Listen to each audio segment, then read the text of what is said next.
Hello बच्चों, कैसे हैं आप सब। स्वागत है आपका हमारे यूट्यूब चैनल पर मेरी कक्षा में। और आज हम नई वीडियो लेकर आए हैं। आज हमारा जो टॉपिक है वो इतिहास कक्षा 6 का पहला पाठ है। इससे पहले हमने कक्षा 6 के पाठ्यक्रम का वीडियो डाल दिया था और विषय सूची का भी वीडियो डाल दिया था। और उनसे अलग एक वीडियो हमने ये भी डाल दिया था कि इतिहास की जो बेसिक जानकारी है कि हम इतिहास को क्यों पढ़े, इतिहास क्या है, इतिहास किसे कहते हैं, इसकी क्या आवश्यकता है, इतिहास का जनक कौन है, ठीक है, इतिहास के कितने भाग हैं, इतिहास को कैसे बांटा गया है, अध्ययन के आधार पर किस तरह बांटा गया है, लिपि के आधार पर कैसे बांटा गया है, उपकरणों के आधार पर कैसे बांटा गया है, इतिहास की ज़रूरत क्यों है, हमें क्या आवश्यकता है कि हमें इतिहास पढ़ना चाहिए। ठीक है, तो इतिहास का क्या अर्थ होता है। तो जितने भी प्रमुख चीज़ें हैं वो हमने वीडियो में बताई है और समझाई है।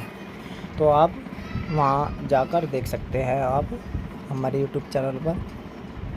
और आज हम अपनी क्लास शुरू कर रहे हैं।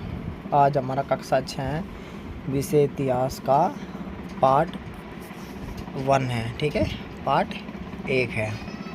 ठीक है बच्चों, ये पार्ट 1 है और हमारे आज के पार्ट का नाम है कैसे पता करें कब क्या हुआ था।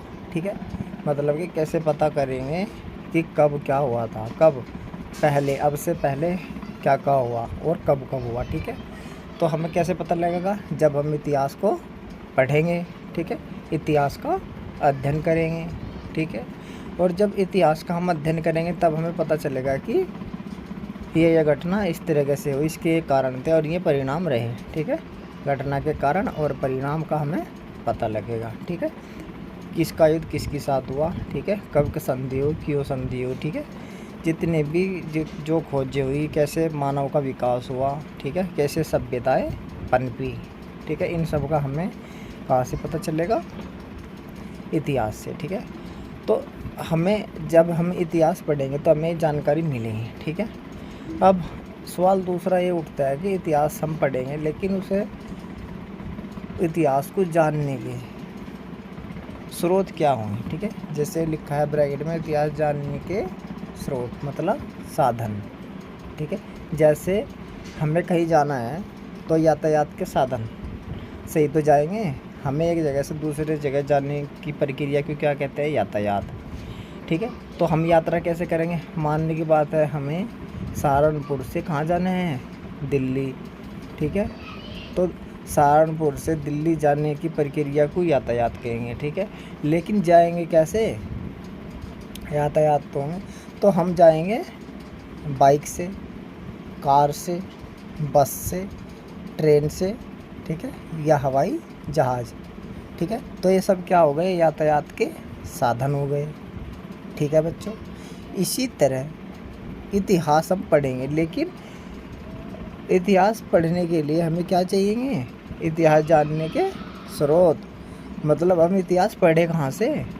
ठीक है, अब हमें कोई मानने की बात, हमें जानना है चंद्रगुप्त मौर्य के बारे में। ठीक है, चंद्रगुप्त मौर्य कौन था। ठीक है, ये प्रश्न आता है, चंद्रगुप्त मौर्य कौन था।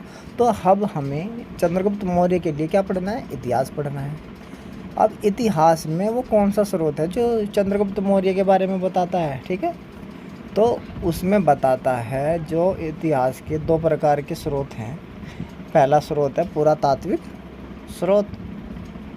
पुरातात्विक स्रोत का मतलब है जो खोद कर निकाले गए हैं। ठीक है, जो ज़मीन से खोद कर निकाले गए हैं, जो पुराने आदमी थे, जो पिछले आदमी थे, जो उनके इस्तेमाल की गई वस्तुएं, चीज़ें जो भी, या अभिलेख वगैरह, सिक्के वगैरह, ठीक है, शिलाओं पर जो भी उन्होंने लिखवाया, उनसे जितने भी साक्ष्य तथ्य मिलते हैं। ठीक है, तो मैं क्या है, पुरातात्विक स्रोत। अब दूसरी बात आती साहित्यिक स्रोत की। ठीक है, अब दूसरा प्रकार कौन सा, साहित्यिक स्रोत। तो साहित्यिक स्रोत में पत्र, पत्रिकाएं, पुस्तकें, ठीक है, जितनी भी किताबें लिखी गई हैं, जैसे वेद हो गए, किताबें बहुत सारी जितनी भी लिखी गई है, और विदेशों से जितने भी यात्री आए हैं और उन्होंने पुस्तकें लिखी हैं। ठीक है बच्चों, तो वो भी एक क्या हो गया, स्रोत होगा। तो अब हमें चंद्रगुप्त मौर्य के बारे में जानना है। तो चंद्रगुप्त मौर्य के बारे में हमें कौन सा स्रोत पढ़ना पड़ेगा, कौन सी किताब पढ़नी पड़ेगी? तो हमें सबसे पहले पढ़नी पड़ेगी अर्थशास्त्र। ठीक है, तो अर्थशास्त्र की जो किताब है वो किसने लिखी थी? कौटिल्य ने लिखी थी। चंद्रगुप्त के क्या थे, गुरु थे, और प्रधानमंत्री बने जब वे राजा बने। ठीक है, और मौर्य साम्राज्य की स्थापना किसने की थी? चंद्रगुप्त मौर्य ने की थी। ठीक है, अच्छा, दूसरी किताब कौन सी पढ़ेंगे हम उसके बारे में? इंडिका पढ़ेंगे। ये तो भारत की हो गई। इंडिका किसकी? मेगास्थनीज। और मेगास्थनीज का यूनानी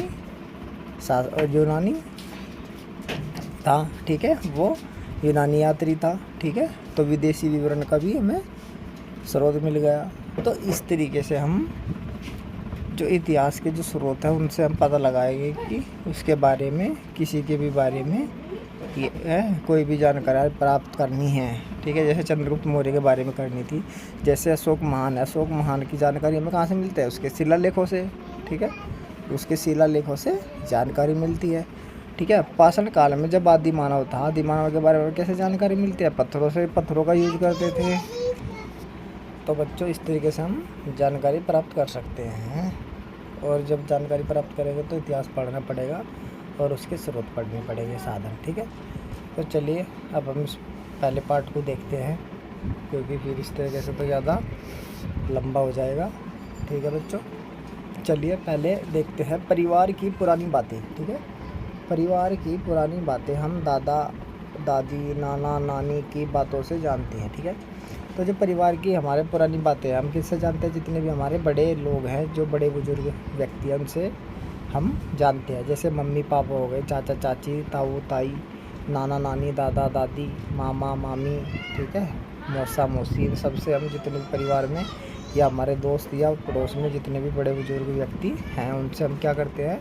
परिवार की पुरानी बातें जानते हैं, या गाँव की। ठीक है, समाचार पत्र पत्रिका, टीवी और रेडियो से भी हमें जानकारी मिलती है। ठीक है, समाचार पत्र मतलब अखबार से भी हमें जानकारी मिलती है, पत्रिकाओं से भी जानकारी मिलती है। ठीक है, टीवी से भी जानकारी मिलती है, रेडियो से भी हमें जानकारी मिलती है, और आज के समय में मोबाइल हो गया है, उससे भी हमें जानकारी मिलती है। ठीक है, तो सोचो अगर हमें आज से हज़ारों वर्ष पहले के लोगों के रहन सहन के बारे में जानना हो तो हम कैसे जानेंगे? ठीक है, अब सवाल ये सोचना है कि अगर हमें आज से हज़ारों वर्ष पहले के लोगों के बारे में रहन सहन मतलब कैसे में अपना जीवन जी रहे थे, क्या खाते थे, क्या पीते थे, कैसे पहनते थे कपड़े, कैसे ओढ़ते थे, किस चीज़ के कपड़े थे, किस चीज़ की खेती करते थे, क्या खाते थे।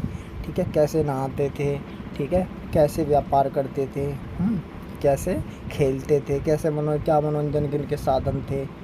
ठीक है, किसकी पूजा करते थे, क्यों करते थे, बर्तन कैसे थे, खिलौने कैसे थे, किन वस्तुओं का उपयोग करते थे, सिक्के कैसे थे। ठीक है, व्यापार किस देश से होता था। ठीक है, तो इन सभी के रहन सहन का, शादी विवाह कैसे करते थे, जो भी प्रक्रिया रही सामाजिक आर्थिक सांस्कृतिक शैक्षिक तो थी नहीं। ठीक है, तो जितने जैसा भी उनका जीवन रहा, रहन सहन रहा, आपसी में कैसा उनका रहन सहन था, जानना हो तो हम कैसे जानेंगे? ठीक है, तो हम कैसे जानेंगे? इतिहास से जानेंगे, और इतिहास के स्रोत से जानेंगे। जब हम इतिहास का अध्ययन करेंगे तो हमें पता लगेगा कि उस समय के लोग या व्यक्ति इस तरीके से रहते थे। ठीक है बच्चों, चलिए अब हम आगे देखते हैं। हज़ारों वर्ष पहले के लोगों के बारे में जानना हो तो उनके बारे में जानने के लिए हम क्या करेंगे? इतिहास का अध्ययन करते हैं। ठीक है, हज़ारों वर्ष पहले लोगों के बारे में हम जानने के लिए क्या करेंगे? उनके बारे में हम क्या करेंगे? इतिहास का अध्ययन करेंगे, मतलब इतिहास को पढ़ेंगे। ठीक है, जैसे अभी हम पढ़ रहे हैं। ठीक है बच्चों, इतिहासकार अतीत से, इतिहासकार होता है जो इतिहास को लिखता है। ठीक है, कैसे? अतीत से प्राप्त तथ्यों और साक्ष्यों के आधार पर। ठीक है, जितने भी पिछले समय के या भूतकाल के समय के जो बीत गया उससे प्राप्त तथ्य और साक्ष्य के आधार, मतलब डाटा और जितने भी प्रमाण सबूत है उसके आधार पर समय की जानकारी देते हैं, ठीक है, कि उस समय ये हुआ था, ठीक है। अच्छा, इतिहास बीते हुए, आगे देखेंगे। इतिहास बीते हुए समय और उस समय के लोगों को समझने और जानने का एक क्या है, साधन है, ठीक है। इतिहास बीते हुए समय, ठीक है, और उस समय के लोगों को समझने और जानने का एक साधन है, ठीक है। इतिहास एक साधन है जो प्राचीन पहले काल में, जो पहले आदि मानव थे या शुरू से लगाकर या उससे पहले जो भी हमें जानना है उसके लिए क्या है, इतिहास साधन है, उसे जानने के लिए और समझने के लिए, ठीक है, और उनके लोगों को जो पहले रहते थे, ठीक है बच्चों। चलिए, अब वे कैसे रहते थे, ठीक है, ये जानने के लिए कैसे पता लगाते हैं, ठीक है। अब हमें तो पता लग गया कि इतिहास पढ़ना है, कैसे पढ़ना है, कैसे पता लगाते थे, ठीक है। अब ये जानना है, ठीक है। अब कैसे पता लगाते थे, चलिए देखते हैं। अतीत में एक ऐसा भी युग था, ठीक है, मतलब अतीत में मतलब भूतकाल में, मतलब के पहले प्राचीन काल में, पुराने समय में एक ऐसा भी युग था। युग का मतलब समय था या काल था जब लोग लिखना नहीं जानते थे, ठीक है, जब लोग लिखना नहीं जानते थे, मतलब लोग उस टाइम लिखना नहीं जानते थे, लिखना क्या, पढ़ना भी नहीं जानते थे, क्योंकि जब कोई पढ़ा लिखा ही नहीं था, ठीक है। सब कैसे थे, आदि मानव थे सब, ठीक है। उस समय बस शिकार करते थे, खाते थे, ठीक है, और पत्थर के औजार बनाते थे, ठीक है, वस्त्र भी नहीं थे, ऐसे ही फिरते थे जंगलों में, ठीक है। तो पढ़े लिखे कहाँ से होंगे, ठीक है। चलिए, उन लोगों के जीवन के विषय में, उन लोगों के जीवन के विषय में हमें जानकारी उनके द्वारा छोड़ी गई वस्तुओं से मिलती है, ठीक है। अब उन्होंने जो उपयोग की थी वस्तुएं जो उन्होंने छोड़ दी, ठीक है, जैसे किसी का कोई भी सामान टूट जाता है, वो क्या करता है, उसे कूड़े में फेंक देता है, ठीक है, और वो धीरे धीरे इस करके मिट्टी में दब जाता है और अंदर धरती में जमा होता रहता है, ठीक है। या कोई बाढ़ आ गई, ठीक है, और सब सामान उसमें बह गया और वो मिट्टी में दब गया, ठीक है। तो ऐसे ही जो उन्होंने उपयोग की थी वह वस्तुएं फिर क्या हो गई, धीरे धीरे मिट्टी में जमा हो गई, ठीक है। और कौन सी वस्तुएं थी, जैसे मिट्टी के बर्तन, खिलौने, हथियार और औजार, ठीक है, द्वारा मिलती है, ठीक है। उनकी जानकारी, उनकी वस्तु जो उन्हें छोड़ी थी, जो उन्हें यूज करी थी थोड़ी, ठीक है, उसमें क्या थे, मिट्टी के बर्तन थे, जैसे आज भी घड़ा है जिसे मटका बोलते हैं, ठीक है, ये पहले भी था अब भी है, ठीक है। कप भी यूज हो रहे हैं, गिलास भी यूज हो रहे हैं, ठीक है। अच्छा, खिलौने मिट्टी की, ठीक है, हथियार थे, ठीक है, क्या के, पत्थर के, खिलौने मिट्टी के भी हो सकते हैं, पत्थर के भी थे, औजार भी, जैसे कुल्हाड़ी हो गई, ठीक है, जैसे भाला हो गया हथियारों में, ठीक है। तो ये कहाँ से, एक इनसे जानकारी क्या मिलती है कि उस समय पत्थर का उपयोग हो रहा था, ठीक है, या लोहे का उपयोग हो रहा था, ठीक है। तो इस तरीके से जानकारी मिलती है लोगों के जीवन के विषय में जो उन्होंने वस्तुएं इस्तेमाल की थी, ठीक है। आगे देखते हैं, प्राय इन वस्तुओं को पुरातत्ववेत्ता, ठीक है, ये पुरातत्ववेत्ता क्या होते हैं, भूवैज्ञानिक होते हैं, मतलब ये धरती के ज़मीन के अंदर खोदने वाले वैज्ञानिक होते हैं जो खुदाई करते हैं, ठीक है, भूवैज्ञानिक। हर एक चीज़ का वैज्ञानिक होता है ना, जैसे डॉक्टर होता है, हर एक बीमारी का डॉक्टर होता है, जैसे ये मलेरिया का है, ये बुखार का है, ठीक है, ये कान का, ये आँख का, ये बालों का, ठीक है, ये दिल का। तो हर एक बीमारी, हर एक रोग का डॉक्टर होता है, जैसे दवाई भी हर एक रोग के अलग अलग होते हैं बीमारी की, ठीक है। जैसे टीचर ही हर एक विषय का अलग अलग होता है, होता है ना। तो इस तरीके से वैज्ञानिक भी हर एक विषय, ठीक है, या काम के अलग अलग होती हैं, ठीक है। जैसे हर एक काम की, जैसे चिनाई का मिस्त्री होता है, बढ़ाई लकड़ी का काम करता है, रंग वाले अलग काम करते हैं, ठीक है। इस तरीके से ये भी पुरातत्ववेत्ता क्या करते हैं, खुदाई करवाते हैं, ठीक है, कि यहाँ से ये सामान मिलता है और उसका फिर वे लिखते हैं और बताते हैं, ठीक है। फिर इतिहासकार उसके बारे में इतिहास लिखते हैं, ठीक है, उस जो भी उन्होंने सामान खोदा पुरातत्ववेत्ता ने, ठीक है, या खुदाई करवाई, ठीक है। तो चलिए देखते हैं इसमें। प्राय इन वस्तुओं को पुरातत्ववेत्ता जमीन के अंदर से खोदकर प्राप्त करते हैं, ठीक है। तो पुरातत्ववेत्ता क्या करता है, ज़मीन के अंदर से खोद के प्राप्त करते हैं, ठीक है। जब वे खुदाई करते हैं तो अंदर से सामान मिलते हैं, कुछ से कुछ वस्तुएं मिलती हैं, ठीक है। आज भी आप देखते होंगे जब भी आप मकान बनाते हैं, कुछ खुदाई करते हैं तो ज़मीन से कुछ ना कुछ ज़रूर निकलता रहता है। जैसे कपड़े निकल गए, कोई ईंट निकल गई, ठीक है। मिट्टी भी अलग अलग कलर की निकलती है। मिट्टी से पता लगता है कि यहाँ पर अलग अलग जगह से मिट्टी आई है और अलग अलग समय में मिट्टी गिरी है, ठीक है। कुछ लकड़ी भी निकलती है, ठीक है, छोटे छोटे। कभी कांच भी निकल जाता है, बर्तन भी निकल जाते हैं, कभी कभी सोना भी निकल जाता है, कोई धातु अलग निकल जाती है, ठीक है। ईंट निकल जाती हैं, कच्ची और पक्की दोनों। इससे पता लगता है कि यहाँ पहले मकान थे, कच्चे थे कि पक्के थे। कपड़े भी निकल जाते हैं, कपड़ों से पता लगता है कि यहाँ पर व्यक्ति रहता था। और कपड़े से पता चलता है कि ये कौन से, ये टेरिकोट का है या कॉटन का है, ठीक है, ये किस तरह का कपड़ा है। और उससे पता लग जाता है कि महिला का है, पुरुष का है। फिर इससे भी पता लग जाता है हाँ महिला भी रहती थी या पुरुष भी रहते थे या बच्चे रहते थे, ठीक है। ये भी पता लगता है कि टोपी है कि टोपी भी होती थी, ठीक है। तो ये साक्ष्य होते हैं, इनसे पता लग जाता है कि किस तरह के लोग रहते थे, किस तरह का उनका पहनावा था, ठीक है। इन वस्तु से ही हमें साक्ष्य मानकर बताते हैं, ठीक है। अच्छा, गले में क्या पहनते थे, ठीक है। जैसे ये वस्तुएं ऐतिहासिक जानकारी के लिए क्या थी, अत्यंत महत्वपूर्ण होती है, ठीक है, ये जानकारी, ठीक है। अच्छा, अब देखते हैं इसमें उपलब्ध सामग्री के आधार पर, ठीक है। उपलब्ध जितनी भी उपलब्ध सामग्री होती है उसके आधार पर इतिहासकार क्या करते हैं, इतिहासकारों ने 3 भागों में बांट दिया अतीत को, ठीक है। उपलब्ध सामग्री के आधार पर, यह उपलब्ध सामग्री के आधार पर इतिहासकारों ने अतीत को 3 भागों में बांटा है, ठीक है। अगला देखते हैं। अब इसमें पहला, आगे देखिए, वह समय जिसके लिए कोई लिखित सामग्री उपलब्ध नहीं है, ठीक है। लिखित सामग्री उपलब्ध नहीं है, जिसके लिए कोई भी लिखित सामग्री उपलब्ध नहीं है, उसे क्या कहते हैं, पूर्व ऐतिहासिक काल या प्राक ऐतिहासिक काल या प्रागैतिहासिक काल, ठीक है। चलिए दूसरा देखते हैं। वह समय जिससे संबंधित लिखित साक्ष्य प्राप्त हो तो किंतु उसे पढ़ा नहीं जा सकता है, उसे क्या कहते हैं, आदि ऐतिहासिक काल, ठीक है, जिसे आदि ऐतिहासिक काल कहते हैं, ठीक है।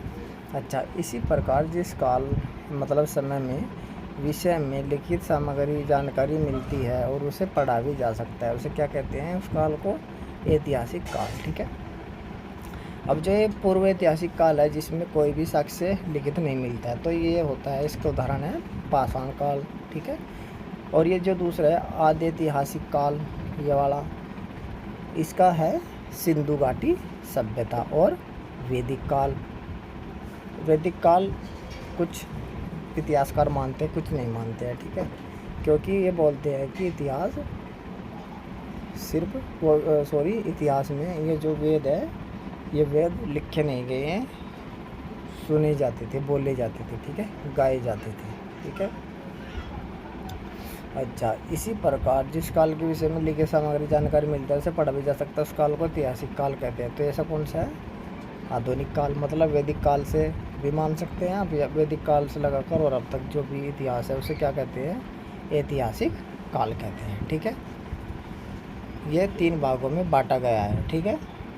और ये लिपि के आधार पर भी है, ठीक है। लिपि में लिखने के आधार पर, लिखित सामग्री के आधार पर के पूर्व ऐतिहासिक काल और आदि ऐतिहासिक काल और ऐतिहासिक काल, ठीक है। चलिए एक बार इसके बारे में देख लेते हैं यहाँ पर। अब थोड़ा इसके बारे में देख लेते हैं, पुरातत्व के बारे में। प्राचीन काल में मानव द्वारा प्रयोग में लाई वस्तुओं, निर्मित मंदिरों, इमारतों आदि के अवशेषों का अध्ययन पुरातत्व कहलाता है। इनका अध्ययन करने वाले पुरातत्ववेत्ता कहलाते हैं, ठीक है।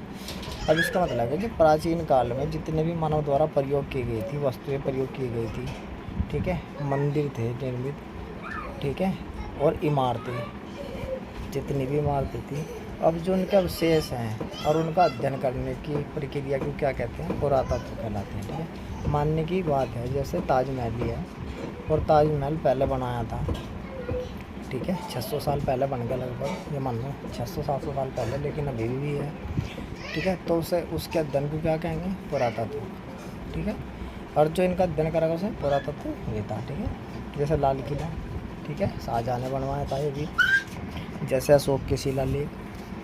ठीक है, जैसे पुराने मंदिर जितने अभी भी जो हम पढ़ते हैं इतिहास में। ठीक है, वस्तुएं जैसे लकड़ी के पहिया, ठीक है, जैसे पत्थर के हैं। तो इसी तरीके से मतलब जितने भी उन्होंने यूज की, जैसे पत्थर हो गया, कांसा हो गया, लोहा हो गया। ठीक है, तो इस तरीके से उनका मैं अध्ययन करते थे। ठीक है, समय समय पर धातुएं भी बदलती रही। ठीक है, जैसे शुरू में पत्थर का उपयोग हुआ, ठीक है, फिर कांस्य का हुआ उपयोग। ठीक है, तांबे का भी, जैसे ताम्र पाषाण काल कहते हैं, पाषाण काल पत्थर का, फिर तांबे का, फिर कांसे का, फिर लोहा आ गया 1000 ईसा पूर्व में। ठीक है, उत्तर वैदिक काल जहाँ से माना जाता है। तो इसी तरीके से मतलब इनका प्रयोग होता है। और वर्तमान में क्या प्रयोग हो रहा है, जैसे स्टील का। ठीक है, बर्तन कैसे हैं, स्टील के हैं, लकड़ी के भी हो रहे हैं। ठीक है, तो इसी तरीके से हमें पता लगता है समय समय, कांच के भी हैं बर्तन। ठीक है, चलिए अब एक इधर देख लेते हैं, जैसे अभी आया था जैसे पत्र। ठीक है, अब देख लेते हैं आगे। प्राचीन काल में मानव ने जब लिखना शुरू किया, ठीक है, पहले तो लिखना आवन था, लेकिन फिर जब उन्होंने कोशिश करी, ठीक है, उन्होंने जब कोशिश करी तो उस समय कागज़ का उन्हें ज्ञान नहीं था। ठीक है, प्राचीन काल में मानव ने जब लिखना शुरू किया तब उसे कागज़ का ज्ञान नहीं था। ठीक है, वह अपने लेखों को ताड़पत्रों, भोजपत्रों और ताम्रपत्रों पर लिखता था।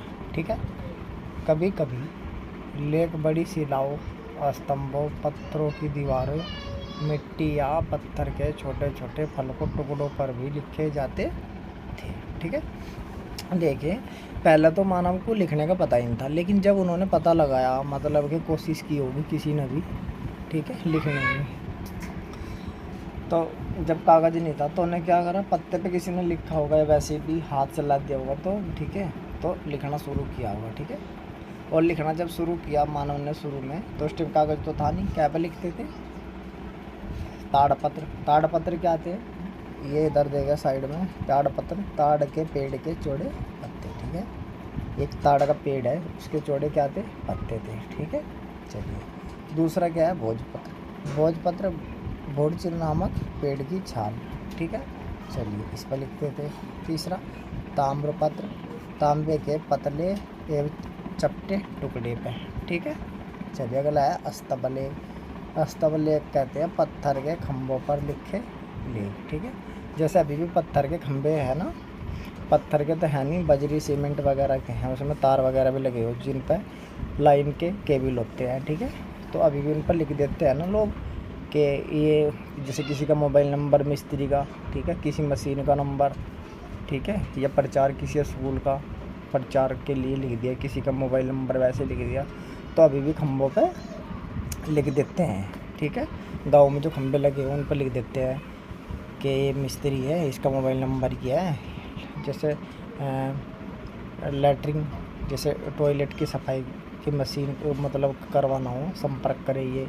स्कूल के एडमिशन के लिए मोबाइल नंबर, कॉन्टैक्ट नंबर, तो बहुत सारे क्या करते हैं अभी भी उन पर लिख देता है। तो ऐसे ही पुराने समय में, ठीक है, स्तंभ लेख, पत्थर के जो खंभे थे उन पर लिख के लेख लिखते थे। ठीक है, अब अगला देखते हैं, यह शिलालेख, पत्थर की चट्टानों पर लिखे लेख। ठीक है, जो पत्थर थे उसकी जो चट्टानें थी उन पर लेख लिख देते। शिला मैंने पत्थर, ठीक है, पत्थर पर लेख। ठीक है, अच्छा अब देखो, क्योंकि पाषाण काल में तो ये हुआ नहीं, अब शुरू कहाँ से मानना जाए, सिंधु घाटी सभ्यता से।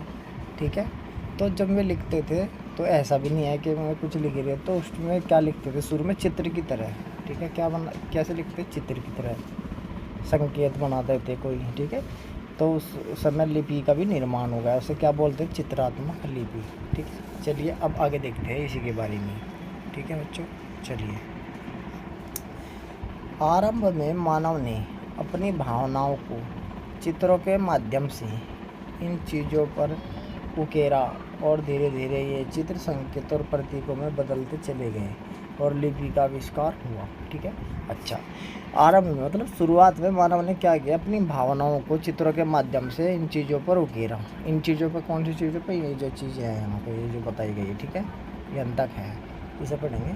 शुरू में अपनी भावनाओं मतलब उनके मन में कोई बात है। ठीक है, भावनाओं का मतलब हो मन के अंदर जो कोई बात हो। ठीक है, किसी का मन मानने की बात है, नाचने का कर रहा तो उसका भावनाएं हैं, गाना गाने का कर रहा, ठीक है, खाना खाने का कर रहा, ये जो भी कर रहा हो, कूदने का कर रहा हो, कहीं जाने का कर रहा हो। ठीक है, तो मन के जो भाव है, अपने मन के भाव के वे क्या कर रहे थे, कैसे व्यक्त कर रहे थे, कैसे बताते? चित्रों के माध्यम से। ठीक है, चित्रों के माध्यम से चीज़ों पर उकेर देते। ये जो चीज़ है इन पे क्या करते थे? लिखते थे, मतलब चित्र सा बना देते थे।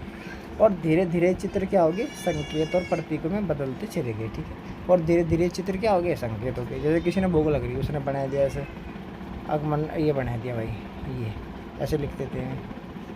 ठीक है, अच्छा, अब ये चिन्ह क्या बनेगा? धीरे धीरे हाँ भी भूख लग रही, किसी ने खाना चाहिए, वो कर दिया बस, अच्छा खाना, ठीक। और दूसरे ने कर दिया यस। मैं तो बता रहा, लेकिन ऐसी भाषा नहीं थी उनकी, तो ऐसी लिपि थी, ऐसी थी लिपि तो उनकी। ठीक है, गौमूत्र की तरह। ठीक है, जब गायें चलती थी तो धरती पे ऐसे चिन्ह होते थे मूत्र की। ठीक है, तो गौमूत्र की लिपि भी कहती है। ठीक है, चल पहले से देखते हैं। ओके, धीरे धीरे ये चित्र प्रतीकों में बदलते चले गए। ठीक है, और लिपि का आविष्कार हुआ। ठीक है, अब यहाँ से पढ़ेंगे। इसीलिए आरंभिक लिपियाँ कैसी थी? चित्रात्मक, और इन्हें क्या बोलते हैं? पिक्टोग्राफिक। ठीक है, दिखाई पड़ती थी। ठीक है बच्चों, जैसे चीनी लिपि, मिस्र की लिपि और सेंधा लिपि। चीन देश है, मिस्र भी देश है, और सेंधा मतलब सिंधु घाटी की सभ्यता की लिपि। ठीक है, आप जिसे पढ़ रहे हैं इसे देवनागरी लिपि कहते हैं। ठीक है, जो हिंदी भाषा की लिपि है। ठीक है बच्चों, समझ गए आप? चित्रात्मक लिपि थी। ठीक है, उस समय चित्रों के माध्यम से बताया जाता था। ठीक है, इसे पिक्टोग्राफिक लिपि भी कहते हैं। चलिए अब हम आगे चलते हैं, यहाँ तक उम्मीद है समझ में आ गया होगा आपकी। अब इसमें है प्राचीन इतिहास के विषय में। प्राचीन इतिहास के विषय में हमें जानकारी तत्कालिक लेखों से भी प्राप्त होती है। इतिहास के स्रोत इस प्रकार है। ठीक है, इतिहास जानने के स्रोत इस प्रकार है। ठीक है, अब देखिए इतिहास के दो प्रमुख स्रोत हैं जो हम दो प्रमुख स्रोतों से जान सकते हैं। ठीक है, अब उनमें पहला कौन सा है? यह है पुरातात्विक स्रोत। ठीक है, अब पुरातात्विक स्रोत बता देता है जो खोद कर निकाले जाते हैं। ठीक है, या जितने भी अवशेष बचते हैं लेखों के, स्तंभ लेख जितने भी जो भी है, जैसे अभी पीछे बताया भी है, उन्हें पुरातात्विक स्रोत कहते हैं। ठीक है, चलिए इसमें देखते हैं। इससे पहला अभिलेख।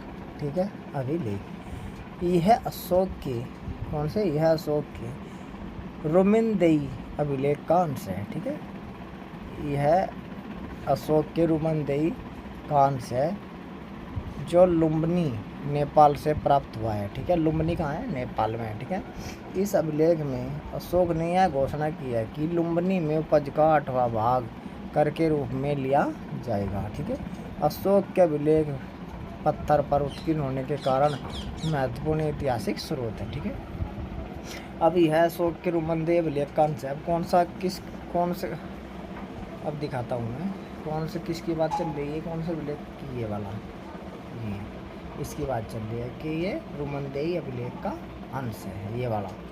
ठीक है, ये रुमनदेई अभिलेख का क्या है? अंश है। ठीक है जी, पूरा पूरा। ठीक है, ये रुमनदेई अभिलेख का अंश है। ठीक है बच्चों, चलिए देखते हैं इसमें क्या लिखा है। यह है अशोक के रुमनदेई अभिलेख का अंश है जो लुम्बिनी नेपाल से प्राप्त हुआ है। ठीक है, अब ये पूछ लेते हैं कि रुमनदेई अभिलेख कहाँ से प्राप्त हुआ, तो कहाँ से प्राप्त हुआ, लुम्बिनी से, ठीक है। और लुम्बिनी कहाँ है, नेपाल में, ठीक है। नेपाल एक देश है, भारत का पड़ोसी देश नेपाल, ठीक है। अच्छा, इस अभिलेख में अशोक ने यह घोषणा की है, ठीक है। अब ये पूछते हैं कि अभिलेख ने किस में घोषणा की है कि उपज का 8वां भाग के रूप में कर के रूप में लिया जाएगा, ठीक है। और ये पत्थर पर उत्कीर्ण है, ठीक है। चलिए अब इसके कुछ अक्षर पहचानने के लिए दिए गए हैं यहाँ पर, ठीक है। आइए इसके कुछ अक्षर पहचाने, ठीक है। मैं एक बार इसे साफ कर देता हूँ जिससे पहचानने में आसानी रहेगी, ठीक है बच्चों। चलिए अब देखते हैं, आइए इसके कुछ अक्षर पहचाने, ठीक है। अब ये भाषा कौन सी है, ये वाली, ये भाषा ब्राह्मी है। ये कौन सी है, ये ब्राह्मी भाषा है, ठीक है, मतलब लिपि, ठीक है। अब जैसे पहला अक्षर है ये वाला, तो ये कौन सा अक्षर है पहला, ये अक्षर है ये वाला, ठीक है, ये वाला। और इसका क्या मतलब है, द, ठीक है। अब ये दूसरा अक्षर ये देखते हैं यहाँ पर, ये वाला, ये क्या है, ए, ठीक है। ए अक्षर ऐसे बनता है ये ब्राह्मी लिपि में, ठीक है। एक ये है ये वाला, ठीक है, ये वाला, इसका क्या मतलब है, ग, मतलब, और इस पर लट्ठा आ का, मुझे लगता है ये जो इधर मुड़ रहा है थोड़ा सा, ये जो इस तरीके से मुड़ रहा है ये लट्ठा ही ना हो ऐसे, तो ये क्या बन गया, गा, ठीक है। ये देवनागरी लिपि में है गा, और ब्राह्मी लिपि में क्या है, ऐसे, ठीक है। ठीक है, चलिए अब आगे चलते हैं। अब इसमें लिखा है, आगे, अभिलेखों से क्या क्या जाना जा सकता है, ठीक है। ये आपको सोच के बताना है, ठीक है। बहुत कुछ जाना जा सकता है, ठीक है। अब देखो यहाँ भी देख लेते हैं एक बार, इतिहास जानने के स्रोत, ठीक है। अब यहाँ पर दो तरीके से है, एक तो है ये पुरातात्विक स्रोत और दूसरा साहित्यिक स्रोत, ठीक है। अब पुरातात्विक में एक तो अभिलेख आ जाएंगे और दूसरे सिक्के व मोहरे आ जाएंगे, ठीक है। अच्छा, साहित्यिक में धार्मिक आ जाएंगे, धार्मिक उत्तर आ जाएंगे, और विदेशी यात्रियों के वृत्तांत या विवरण आ जाएंगे, ठीक है। अच्छा, धार्मिक तो ज़्यादा धर्म से जुड़े साहित्य है, मतलब किताबें हैं या पत्र पत्रिकाएँ हैं। दूसरा है धर्मेत्तर, धर्मेत्तर का मतलब जो धर्म से अलग हो, ठीक है, जैसे अर्थशास्त्र हो गया, इंडिका हो गया, ठीक है। तीसरा है विदेशी यात्रियों का वृत्तांत या विवरण, जो विदेश से भारत में आए और जिसके शासनकाल में आए, ठीक है, और उन्होंने पुस्तक लिखी, ठीक है, और उन्होंने उस अपने समय की जानकारी जिसके भी राजा के काल में आए हैं दी, ठीक है। जैसे इंडिका मेगास्थनीज, ठीक है, जैसे फाहियान गुप्त काल में आया, जैसे हर्षवर्धन के काल में आया हमेंगसांग, ठीक है, उसने अपनी अलग पुस्तक लिखी, ठीक है। तो ये क्या थे, विदेशी यात्रियों के वृत्तांत या विवरण, ठीक है। अब अभिलेख तो हमने देख लिया, ठीक है, और किसका देखा किताब के हिसाब से, अशोक का रुमन देवी, ठीक है। अब हम देखते हैं सिक्के व मोहरे, ठीक है बच्चों, सिक्के एवं मोहरे, ठीक है। प्राप्त सिक्कों से तत्कालीन शासकों का नाम तथा उसके समय का पता चलता है, ठीक है। अब सिक्कों से क्या पता चलता है, जो जिसने जारी किया सिक्का उसके समय का, ठीक है, शासक का नाम पता चलता है, क्योंकि ज़्यादातर क्या थे, अपने शासक का अपना नाम डलवाते थे क्या पे, सिक्कों पर, ठीक है, और उसके समय भी डलता था। जैसे अभी भी जो नोट छपते हैं, गिलट के भी हो चाहे कैसे भी हो, उन पर क्या होता है, जो भी नोट छापता है, जैसे RBI छापता है तो भारतीय रिजर्व बैंक 2014-15 ऐसा सन भी गिरता है, ये क्या किस सन में नोट बना है, ठीक है। जैसे कागज़ का है या कहाँ का है, ठीक है, ये भी पता चलता है, ठीक है बच्चों। सिक्के की बनावट से उस समय की कला और सिक्कों की धातु से आर्थिक स्थिति की जानकारी प्राप्त होती है, ठीक है। सिक्के की आर्थिक स्थिति का भी पता चलता है, कैसे, भाई मानने की बात है सिक्का है तांबे का, तो ये पता लगा कि तांबा था उस टाइम।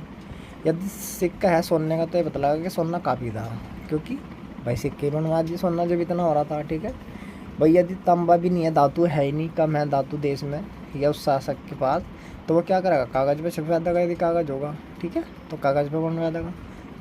तो इसी तरीके से आर्थिक स्थिति का भी पता लगता है, किससे, सिक्कों में। अच्छा, यहाँ पे एक सिक्का दिया है, यहाँ पे दिख नहीं रहा है, ठीक है, आपकी किताब में दिख जाएगा। यहाँ पे इस सिक्के में एक व्यक्ति है जो घोड़ा के ऊपर बैठा है, ठीक है, घोड़े के ऊपर बैठा है। तो इससे क्या पता लगता है? सिक्का सिक्का सोने का है, ठीक है, पहली बात। दूसरा, घोड़ा भी है, तब इस टाइम जब घोड़े का चित्र है तो घोड़ा भी होगा। तो घोड़े के ऊपर राजा बैठा है, राजा कैसे कपड़े पहन रहा है इसका पता चल रहा, सिर पे भी कुछ वो पहन रखा से मुकुट सा, तो उसका भी पता चल रहा, ठीक है। अच्छा, ये भी पता चल रहा कि भाई उस समय व्यक्ति घोड़ा चला हुआ था, ठीक है। ये भी पता लग रहा कि ये जो रुपया है गोल सा हुआ था, ठीक है। इसकी आकृति कैसी होती? गोल सी होती, चरकुटी नहीं थी, ठीक है, पूरी गोलाई ना हो लेकिन फिर भी गोल तो था ही, जैसा भी आकृति दिख रही है हमें इसमें, ठीक है। तो हमें इतनी सारी चीज़ों का पता लग गया है सिक्के से कि गोल सिक्के थे, पूरे गोल तो थे भी नहीं, ठीक है, सोने के थे। उन पर घुड़सवार भी घोड़े आवा था, और घोड़ा किसका था? जो उस समय का राजा था। राजा कैसे कपड़े पहन रहा था, वेशभूषा कैसी थी, ये भी पता लगा कि घोड़ा राजा घोड़ा भी चला हुआ था, ठीक है। ये भी पता था कि यदि एक जगह से दूसरी जगह जाना तो घोड़े का इस्तेमाल करता है, ये भी पता लगा कि घोड़ा था उस समय, ठीक है। तो बहुत सारी चीज़ों का पता लगता है। अब इसमें देख नीचे दिखा देंगे गुप्त शासक, ठीक है। कुमार गुप्त प्रथम को इस सिक्के पर घुड़सवार करते दिखाया गया है, ठीक है। कौन सा शासक है? कुमार गुप्त, ठीक है। और ये कुमार गुप्त कब का है? गुप्त शासक है, गुप्त काल का, ठीक है, जो भारत का प्राचीन इतिहास का स्वर्ण काल माना जा। अब ये कैसे पता लगा कि कुमार गुप्त प्रथम था? अब सिक्के से पता लगा ना, क्योंकि और भी साक्ष्य मिले होंगे, उन्होंने मैच किया होगा, हाँ भाई ये कुमार गुप्त ही है, ठीक है। कौन है? कुमार गुप्त है। या इससे पहले वालों ने सिक्के चलाए होंगे, वे अलग चलाए होंगे, ठीक है, तो इससे पता लग गया। तो इससे पता लगा सिक्के से कुमार गुप्त का ही चलाया हुआ सिक्का है, ठीक है। और इस पर घुड़सवारी कौन कर रहा? कुमार गुप्त कर रहा प्रथम, ठीक है। जिससे हम कह सकते हैं कि वह एक अच्छे घुड़सवार थे, ठीक है। अब जब वो घुड़सवारी कर रहा, तो घुड़सवार किसे कहते हैं? जो घोड़े चलाने वाले, घोड़ा चालक को क्या कहते हैं? घुड़सवार। तो जिसे हम कह सकते हैं कि वह एक अच्छे घुड़सवार थे, ठीक है। इस प्रकार सिक्के इतिहास लेखन में महत्वपूर्ण योगदान देते हैं, ठीक है। तो मैंने भी अपनी तरफ से कहीं इसके फायदे बताए कि कैसे कैसे जानकारी प्राप्त क्या क्या हो सकती है, ठीक है। अच्छा, तो इसमें इतिहास लेखन में महत्वपूर्ण योगदान देते हैं, ठीक है, क्या? सिक्के, ठीक है। अच्छा, नीचे लाइन देखिए, इस सिक्के को देखकर आप और क्या पता कर सकते हैं, बताइए, ठीक है। अभी बताया मैंने कि सिक्का भाई गोल है, उस समय चरकुटा नहीं है या लंबा नहीं है, ठीक है, सोने का है, ठीक है। अच्छा, इस पर आकृति भी उतर रही, ठीक है, इस पर कंटी सी भी लग रही या फूल भी हो सकेंगे, ठीक है। अच्छा भाई, घोड़ा भी उतर रहा, घोड़ा था उस समय, ठीक है, राजा था उस समय, भाई राजा कैसे मुकुट भी पहन रहा, ठीक है, गले में माला भी पहन रहा, माला सी पहन रहा, ठीक है। तो इस तरीके से हम ये चीज़ें बता सकते हैं, ठीक है। चलिए अब हम आगे देखते हैं। अब आगे बढ़ेंगे हम हड़प्पा कालीन मोहरे, ठीक है। हड़प्पा कालीन मोहरे मेसोपोटामिया से मिली, ठीक है। कहाँ से मिली? मेसोपोटामिया। और मेसोपोटामिया, पहले तो मेसोपोटामिया था, वर्तमान में कौन सा देश है? इराक, ठीक है, ध्यान रखिए। इससे ज्ञात होता है मतलब इससे पता चलता है कि हड़प्पा वासियों का व्यापार मेसोपोटामिया के साथ होता था, ठीक है। अब जो हड़प्पा कालीन मोहरे कहाँ मिली? मेसोपोटामिया में मिली। तो इससे पता लगा कि भाई कौन सी मोहरे? ये मोहर थी, ये वाली, ठीक है, ये मोहर थी। अब इससे पता लगा कि मेसोपोटामिया के साथ सिंधु घाटी सभ्यताओं का क्या था? व्यापार था। और व्यापार कैसा होता था उस टाइम? वस्तु विनिमय, मतलब एक वस्तु देते थे, जिसके पास कोई वस्तु नहीं है वो दूसरे से वस्तु लेता था, और जो दूसरे के पास नहीं है उससे वो दूसरी लेता था।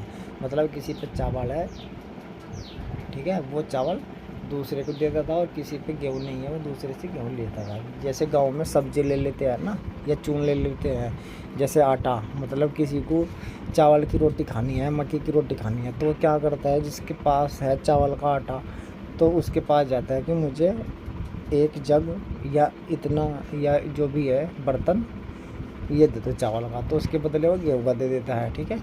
ऐसी सब्जी कर लेते हैं कि तुम्हारी क्या सब्जी बनी है? आलू की, ठीक है। परिवार में कोई आलू की सब्ज़ी नहीं खाता है तो दूसरे पड़ोस से ले लेता है, अदला बदली कर लेते हैं वस्तुओं की, ठीक है। तो उसे वस्तु विनिमय कहते हैं। वस्तु माने वस्तु, विनिमय माने व्यापार, ठीक है, वस्तु का व्यापार। चलिए आगे देखते हैं। धोलावीरा हड़प्पा सभ्यता का यह पूरा स्थल गुजरात में स्थित है, ठीक है। क्या है पूरा स्थल माने जो प्राचीन स्थल है जो खुदाई से प्राप्त हुआ, ठीक है। यहाँ से हड़प्पा कालीन, ठीक है, यहाँ से हड़प्पा कालीन नगर निर्माण योजना, जल निकास प्रबंध आदि के साक्ष्य प्राप्त हुई, ठीक है।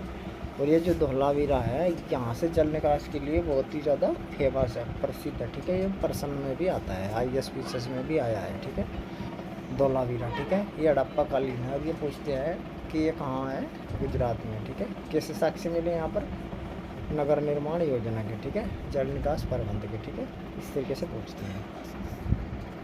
चलिए अब आगे देखते हैं। आगे है सारनाथ स्तूप। और ये कहाँ पे है सारनाथ स्तूप, ये है सारनाथ में, सारनाथ का उत्तर प्रदेश में स्थित इस स्तूप या धमेक स्तूप का निर्माण मौर्य वंश के शासक अशोक ने करवाया था, ठीक है। मौर्य वंश के शासक अशोक ने करवाया था। महात्मा बुद्ध ने सर्वप्रथम सारनाथ में अपना उपदेश दिया था, ठीक है। अब यहाँ पर कई तरह के प्रश्न बनते हैं, ठीक है। ये पूछते हैं सारनाथ स्तूप है कहाँ, तो कहाँ से आए, उत्तर प्रदेश में, सारनाथ में, ठीक है। अच्छा, इसका नाम क्या है, धमेका स्तूप, ठीक है। और ये किसने बनवाया, ये अशोक ने बनवाया। अशोक किस वंश का शासक था, तो मौर्य वंश का शासक था, ठीक है। अब ये पूछते हैं कि महात्मा बुद्ध ने सबसे पहला अपना उपदेश कहाँ दिया, सारनाथ में दिया। ऐसे पूछ लेंगे सारनाथ में अपना बौद्ध धर्म से संबंधित है कि जैन धर्म से संबंधित है, तो बौद्ध धर्म से संबंधित है, ठीक है। कि किसने यहाँ पर पहला उपदेश दिया, तो गौतम बुद्ध ने या महात्मा बुद्ध ने अपना पहला उपदेश दिया। तो इस तरीके से यहाँ पर प्रश्न बनते हैं, ठीक है। तो ये भी एक क्या है, ये भी पुरातात्विक स्रोत है, ठीक है, सारनाथ स्तूप, ठीक है। और ये भी किसने बनवाया, अशोक ने। और दूसरा क्या था, पहला इसका जो हमने पढ़ा रुमनदेही अभिलेख, ठीक है, जो लुम्बिनी नेपाल से प्राप्त हुआ था, ठीक है, जिसमें उपज का 8वां भाग कर के रूप में देना था, यह घोषणा हुई थी, ठीक है। चलिए अब ये पुरातात्विक स्रोत खत्म हो गया, मतलब इस किताब के हिसाब से आपकी। अब हम पढ़ेंगे नंबर 2 साहित्यिक स्रोत, ठीक है बच्चों। अब साहित्यिक स्रोत, ठीक है। अब इसमें ताड़पत्रों, भोजपत्रों, ताम्रपत्रों मतलब ताम्रपत्रों, चमड़े लकड़ी के पट्टों पर लिखित लेखों के साथ साथ कुछ साहित्यिक ग्रंथ भी हमें लोगों के रहन सहन, विचारों, खान पान इत्यादि के बारे में जानकारी प्राप्त होती है, ठीक है। अब इन पर तो लिखी थी, लेकिन इसके बाद जैसे जैसे धीरे धीरे मानव ने विकास होता चलेगा, उन्होंने कागज़ की भी खोज करी, फिर कागज़ का पता लगा, स्याही का पता लगा, तो उन्होंने क्या किया, फिर किताब भी लिखनी शुरू कर दी, ठीक है। और जब उन्होंने किताब लिखनी शुरू कर दी तो उन्होंने ग्रंथ लिख के लोगों के बारे में, ठीक है, अपने समय के या उससे पहले के कैसे रहते, उनके विचार क्या थे, खान पान आदि के बारे में जानकारी प्राप्त होती है। तो यहाँ पर एक टेबल है, सारणी है। अब इस सारणी को देख लेंगे, जिसमें एक महत्वपूर्ण पुस्तकें हैं, ठीक है, और उनके लेखक है और किस काल की वो पुस्तक है वो भी देख लेंगे, ठीक है। चलिए शुरुआत करते हैं। एक बार मैं बता दूं, यहाँ पर पुस्तक का नाम है इस वाले में, और यहाँ पर उस पुस्तक व लेखक का नाम है जिसने पुस्तक लिखी है, ठीक है, और वो किस काल की है, मतलब किस समय की वो पुस्तक है, ठीक है। जैसे किसी ने पुस्तक लिखी 2024 में, तो 2024 का समय यहाँ पर है, काल का मतलब, ठीक है, यहाँ पर काल का पता लगेगा। तो चलिए अब शुरू करते हैं। सबसे पहले पुस्तक का नाम में सबसे पहले हम पढ़ेंगे धार्मिक साहित्य, ठीक है। धार्मिक साहित्य का मतलब है जो धर्म से संबंधित साहित्य है, मतलब किताबें हैं, ठीक है, पुस्तकें हैं, ठीक है। सबसे पहले आता है वेद, ठीक है। अब ये पहले बताता है कि इनका कोई लेखक नहीं है, गाए जाते हैं, ठीक है।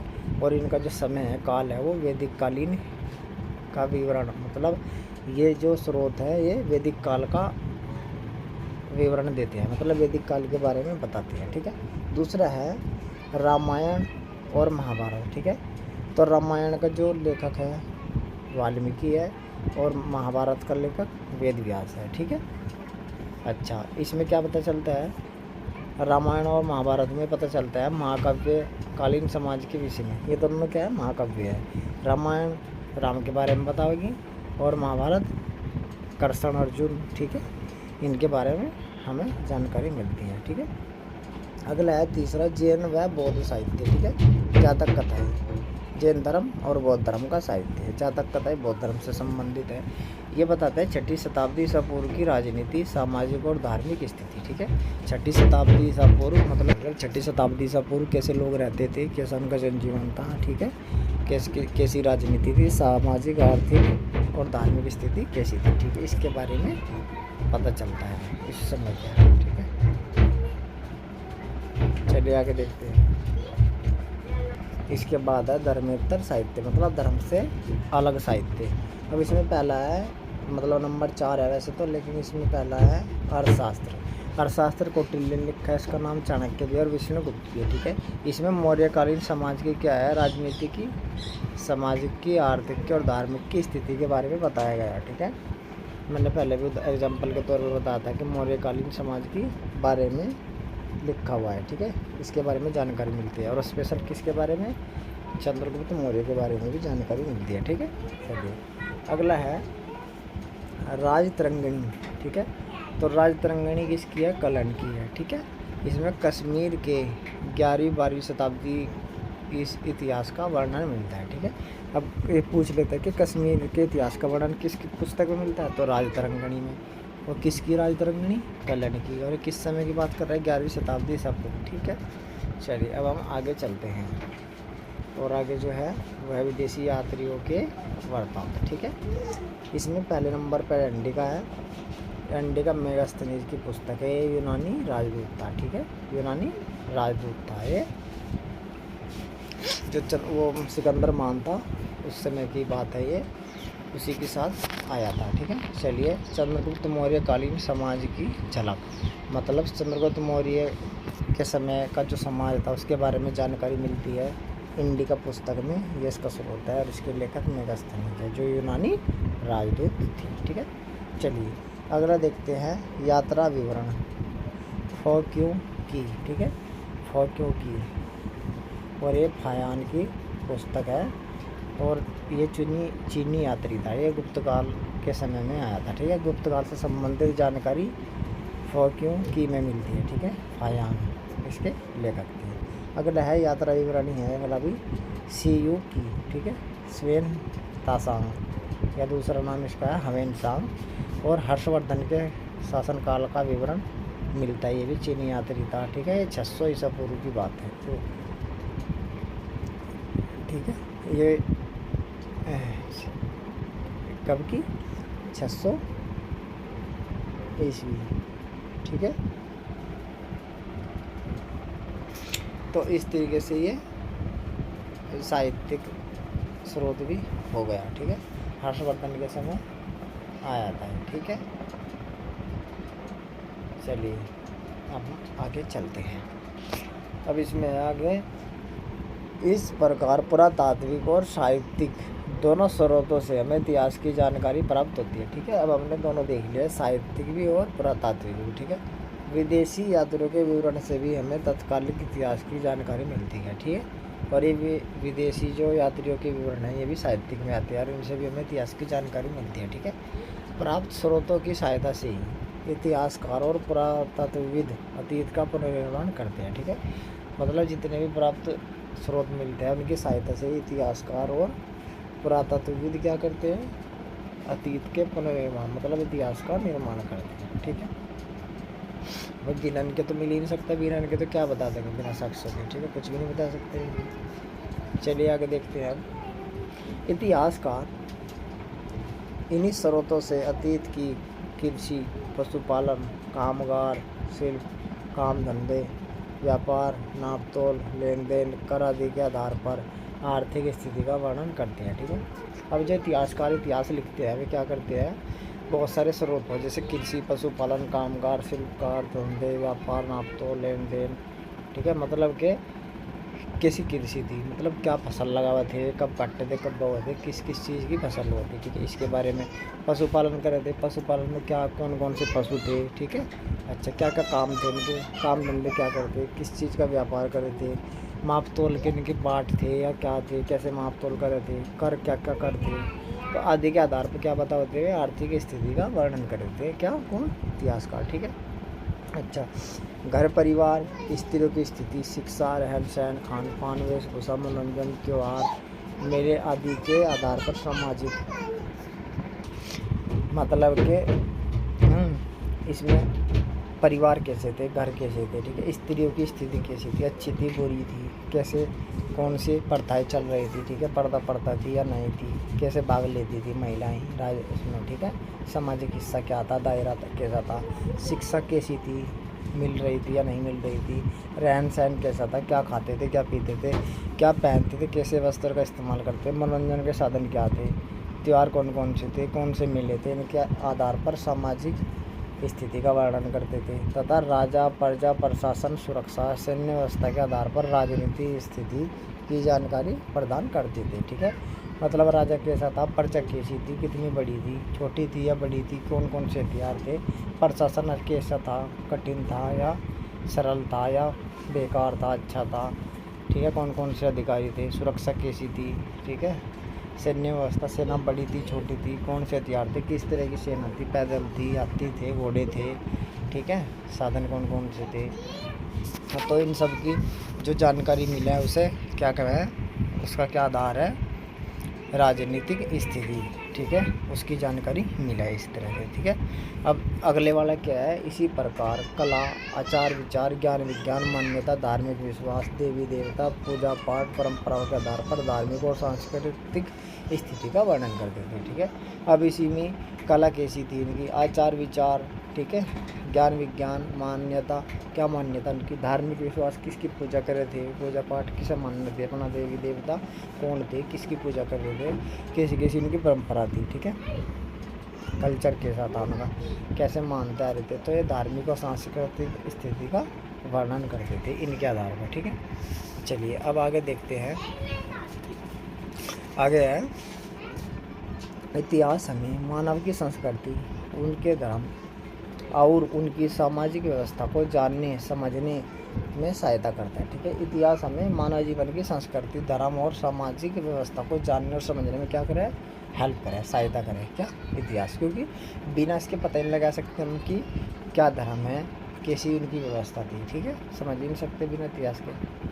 ठीक है, इतिहास का अध्ययन अतीत की घटनाओं से वर्तमान और भविष्य के लिए सबक लेना सिखाता है। ठीक है, मतलब कि इतिहास का अध्ययन जो है अतीत की जो पहला घटनाएं होगी, ठीक है, वर्तमान और भविष्य में सबक लेना सबक सिखाता है। मतलब जैसे कि मैं समझाता हूँ, जैसे कोई व्यक्ति गलती कर लेता है, ठीक है, उससे गलती अनजाने में हो जाती है या बिना वो जानता नहीं है उसकी वजह से हो जाती है, तो फिर कह देते हैं कि भाई अब तो इस बार तो गलती हो गई, अगली बार गलती मत कर लेना। ठीक है, तो कह देते हैं कि जो अपने इतिहास से सबक ले लेता है वो फिर आगे गलती नहीं करता है भविष्य में, और वो कभी मार भी नहीं खाता है। ठीक है, जैसे हम किसी भी परीक्षा की तैयारी करते हैं या कोई भी पेपर देते हैं, कुछ भी करते हैं, तो हम पहले पिछले जो पिछला बीत गया उसका हम विवरण देखते हैं। मानने की बात, हम किसी परीक्षा की तैयारी कर रहे हैं, किसी हमने परीक्षा की तैयारी करनी है या पास करना है, नौकरी के लिए ही करना है, तो हम सबसे पहले उसी परीक्षा के जितने भी पहले पेपर हो चुके हैं सबसे पहले पेपर देखेंगे।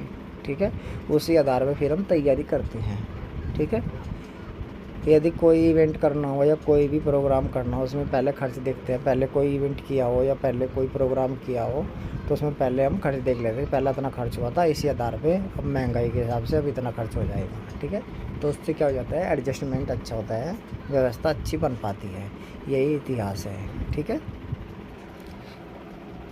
अच्छा, जैसे कोई राजा ही चुनना है, वोटिंग ही करनी है, या कोई मंत्री या देश या कुछ भी चुनाव में भी बहुत हेल्प करता है कि इस व्यक्ति ने पिछले 5 साल में कुछ नहीं किया है, अब हम इसे वोट नहीं देंगे, तो ये भी क्या है, इतिहास ही है। ठीक है, इतिहास का अध्ययन, इतिहास मतलब हेल्प कर रहा है, पिछले 5 साल में इस व्यक्ति ने कुछ नहीं किया, ये बहुत अच्छा काम किया, हम इसे ही वोट देंगे, तो ये भी क्या है, इतिहास यही सिखाता है। ठीक है, चलिए आगे देखते हैं। इतिहास हमें यह भी सिखाता है कि आगे इतिहास हमें यह भी सिखाता है कि हम उन बातों का अनुसरण कैसे करें जिनसे समरसता और शांति को बढ़ावा मिल सके। ठीक है, समरसता मतलब आपस में भाईचारा, प्यार और शांति को बढ़ावा मिले। ठीक है, चलिए अब आगे देखते हैं। कौन पहले कौन बाद में, ठीक है। अब ये तो हो गया कि हाँ भाई खुदाई कर रही है, ठीक है, ये इतिहास से पता लगा रही। अब इसका तो पता चला कि कौन पहला आया कौन बाद में आया, या कौन सी वस्तु पहले थी या उससे बाद में कौन सी आई, इसका पता, ठीक है। तो चलिए, जब पुरातत्वविद किसी स्थान की खुदाई करते हैं तो हमें कैसे समझते हैं कि कौन से स्तर पहले के हैं और कौन से बाद के, ठीक है। जब खुदाई होती है किसी स्थान पर तो हमें कैसे समझते हैं कि कौन सा पहला स्तर है कौन सा बाद का स्तर, का मतलब कि जब मैं खुदाई कर रही हूँ तो जो सबसे नीचा होगा सबसे लास्ट में होगा वो सबसे पहला होगा, ठीक है, और जो सबसे ऊपर है वो सबसे लास्ट का है, ठीक है। अच्छा, इस चित्र से देखिए, अब इस चित्र को दिखा रहा मैं, इसमें है, ठीक है। अब जैसे ये मानने की बात है, ये इसका लास्ट फेस है नंबर 4, तो ये सबसे पहला होगा नंबर 4, और ये 1 नंबर सबसे ऊपर है तो ये सबसे लास्ट का है, ठीक है। तो सबसे पुराना कौन सा है, ये नंबर 4 का, ठीक है, और सबसे नया ये, ठीक है। चलिए इसमें देखते हैं, किसी भी पूरा स्थल में कई बस्तियों के अवशेष मिल सकते हैं, ठीक है। ठीक है, ये भी बात, पूरा स्थल मतलब पुराना स्थल जो खोद के पाया हो। आमतौर पर लोग जहाँ रहते हैं घर टूटने पर दोबारा वही घर बना लेते हैं, ठीक है, मतलब कि कई बस्तियाँ रह हैं, ठीक है, पूरा स्थल में, और फिर में मकान तोड़ता है, फिर उसकी जगह ही भरा भरा है और फिर में मकान बना हुआ है। तो एक समय में जो पहले थे वो नीचे दब जा और ऊपर उठ जा, ठीक है। जैसे पहले यहाँ मकान थे फिर यहाँ बनाए, फिर अगले वाले ने तोड़ कर मकान यहाँ बनाए, फिर अगले ने तोड़ कर मकान यहाँ बनाए, फिर अगले ने तोड़ कर मकान यहाँ बनाए, तो इतनी ऊंचाई पर होगा। तो पहले मकान यहाँ थे शुरू में और अब यहाँ आया मकान, तो इतनी आए क्या हो गया, दब गए, इतने स्तर बनेंगे, ठीक है। अच्छा, टूटे फूटे सामान और कूड़ा करकट भी घरों के आसपास जमा होते रहते हैं, ठीक है। इन कारणों से बस्ती की ज़मीन धीरे धीरे क्या हो जा ऊंची होती रहती है और सैकड़ों साल के बाद वहाँ एक टीला बन जाता है, ठीक है। मतलब धीरे धीरे ये टीला बन गया है, ठीक है, क्या बन गए, धीरे धीरे टीला बन गए ऐसे, ठीक है। अच्छा, अब आगे देखें इसमें, इसीलिए जब टीले की खुदाई की जाती है तो उससे सबसे निचला स्तर सबसे पुराना होता है और उसके बाद के स्तर बाद के युग के होते हैं, ठीक है। तो सबसे पुराना कौन सा है, नंबर 4, और नंबर 1 सबसे नया, ठीक है। तो इस तरीके से वो जो वैज्ञानिक हैं या पुरातत्ववेत्ता है वे इस तरीके से पता लगाते हैं कि कौन पुराना है कौन नया है, ठीक है। चलिए अब आगे देखते हैं। अब हमारा पार्ट ये पूरा हो गया है, पार्ट 1। अब हम इसमें थोड़ा और जान लेते हैं इतिहास में तिथियाँ, ठीक है। अब इतिहास में तिथियाँ 2 हैं, एक तो BC और एक AD, ठीक है। चलिए इन्हें भी जान लेते हैं। इतिहास में कुछ तिथियाँ ईसा पूर्व में होती हैं, ठीक है, ईसा पूर्व में, और कुछ ईस्वी में है। ईसा पूर्व का तात्पर्य है ईसा मसीह धर्म, ईसाई धर्म के प्रवर्तक के जन्म से पहले का समय, ठीक है। मतलब कि जो ईसा पूर्व है वो ईसा मसीह के जन्म से पूर्व की समय की ईस्वी है, ठीक है। और इसके बाद ईसा मसीह के बाद की वो क्या होती है, ईस्वी, ठीक है। इसे अंग्रेजी में BC अर्थात बिफोर क्राइस्ट लिखते हैं, ठीक है। इसी प्रकार ईस्वी को अंग्रेजी में AD लिखा जाता है। AD का लैटिन भाषा के 2 शब्द एनो डोमिनी से बना है, ठीक है। AD का मतलब है ईसा मसीह के जन्म के वर्ष अर्थात ईसा मसीह के जन्म के बाद की तिथियाँ, ठीक है। हम ईस्वी या AD का प्रयोग करते हैं, ठीक है। अब इसमें क्या होता है, जैसे मानने की बात है, मैं थोड़ा और इसको समझाता हूँ। जैसे ये ईसा मसीह का जन्म हो गया, ठीक है। अब इससे इधर के ये तो हो गया BC, मतलब ईसा मसीह के जन्म से पहले के समय या डेट, ठीक है। अब यहाँ पर जन्म हो गया, ये BC है, इधर ये है BC, ठीक है, BC, ठीक है। ये AD, ये A और D, ये ईसा मसीह का यहाँ जन्म हो गया था। इसके बाद जन्म के बाद की तारीख है AD, ठीक है। ये चलती है उल्टी, ठीक है, ये चलती है उल्टी और ये चलती है सुल्टी। ये चलती है 1 2 3 4 5 इस तरह के संख्या में, और ये ऐसे चलती है, ये चलती है ऐसे उल्टी, ठीक है। जैसे 1 2 3 4 5, ठीक है, ये इस तरीके से चलती है। ये 1 2 3 4 5 इधर को चलेगी, ये 1 2 3 4 5 इधर इस तरह चलेगी, ठीक है। जैसे 500 400 ये उल्टी चलेगी, 500 400 300 200 100 1, जैसे 3 4 5 ये इस तरह चलेगी AD, और ये उल्टी चलेगी जैसे 4 3 2 1, ठीक है। और ये फिर इसके बाद अंत 1 से शुरू होगी, ठीक है। चलिए आगे देखते हैं अभिलेख। अभिलेख किसे कहते हैं? अब यहाँ पर टर्म्स है अभिलेख। अभिलेख पत्थर अथवा धातु जैसी कठोर सतह पर उत्कीर्ण किए गए लेख होते हैं। ठीक है, जो मतलब के कठोर सतह सरफेस पर लिखे जाते हैं। ठीक है, या उतारे जाते हैं। ठीक है, यह पत्थर भी हो सके, धातु भी हो सके। अगला है स्तूप। स्तूप का शाब्दिक अर्थ है टीला। ठीक है, प्राय सभी स्तूपों के अंदर एक डिब्बे में महात्मा बुद्ध या उसके अनुयायियों के शरीर के अवशेष जैसे दांत, हड्डी, राख या उनके द्वारा प्रयोग में लाई गई वस्तु, पत्थर आदि सिक्के रहते हैं। ठीक है, मतलब स्तूप में क्या रहा है? गौतम बुद्ध से जुड़ी सामग्री या उसके जो अनुयायी थे उनके शरीर के अवशेष जैसे दांत, हड्डी, राख। ठीक है, और उनके प्रयोग में लाई गई सामग्री, जैसे किसी ने डंडा इस्तेमाल किया तो डंडा भी इसी में रखा होगा, या कोई पत्थर हो या सिक्के हो। ठीक है, वे भी कहाँ होंगे? स्तूप में, टीले में। ठीक है, अगला है पूरा स्थल। अब पूरा स्थल का मतलब है वह स्थान जहाँ खुदाई से औजार, बर्तन, इमारतों के अवशेष मिलते हैं। ठीक है, प्राय पूरा स्थल जल स्रोतों जैसे नदी, तालाब, झील, समुद्र के किनारे पाए जाते हैं। ठीक है, पूरा स्थल वो जहाँ से खुदाई में औजार, बर्तन, ठीक है, इमारतों आदि के अवशेष मिलते हैं। और एक खासियत हो रहा है पूरा स्थल की, जो जल के स्रोत हो उनके पास ही मिला है। जल के स्रोत का मतलब है कि जैसे जल जिन जिन चीज़ों में हो, जैसे झील में हो, समुद्र में हो, नदी में हो, तालाब में हो, तो उनके किनारे ही पूरा स्थल मिलते हैं। ठीक है, अब इन्हें भी जान ले थोड़ा। हाँ, ये जो है और भी जानिए, मतलब अब इन्हें भी जानते हैं। महाभारत विश्व का सबसे बड़ा महाकाव्य है। ठीक है, और इसका लेखक कौन है? बताया था पहले, वेद व्यास। ठीक है, वेद व्यास। ठीक है, ये महाभारत विश्व का सबसे बड़ा महाकाव्य। कितने श्लोक है इसमें? 1,00,000 श्लोक। ठीक है, अच्छा अगला है ये पॉइंट, लंदन स्थित ब्रिटिश म्यूजियम विश्व का सबसे बड़ा संग्रहालय है। ठीक है, संग्रहालय हो जो पुरानी वस्तुओं को रखने की जगह, संग्रहालय से कहें। ठीक है, अलेक्जेंडर कनिंघम को भारतीय पुरातत्व विभाग का जन्मदाता माना जाता है। मतलब कि जो ये अलेक्जेंडर कनिंघम है, इसे भारतीय पुरातत्व विभाग का जन्मदाता माना जाता है। ठीक है, क्योंकि इसने क्या करा था? खुदाई करवाई थी। ठीक है, अब हम आगे देखते हैं, शब्दावली देख लेते हैं।